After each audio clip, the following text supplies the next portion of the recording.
Bicolor and tricolor light-emitting diodes, or LEDs, light up in a particular color depending on current flow direction.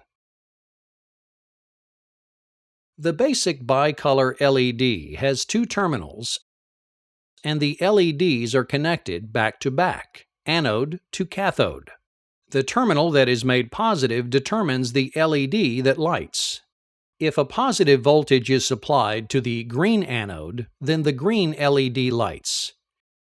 If positive voltage is supplied to the red anode, then the red LED lights.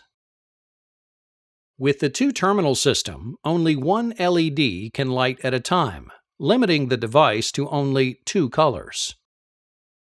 In the three-terminal LED, the LEDs share a grounding cathode. Like the bicolor LED, a positive voltage connected to an anode lights the LED. When the wire connected to the green anode gets a positive voltage, the light turns green. When the wire connected to the red anode gets a positive voltage, the light turns red. However, because the two anodes are wired separately, it is possible to apply positive voltage to both wires. In this case, the LED gives off a third color, a mixture of the two. This color is often an amber color.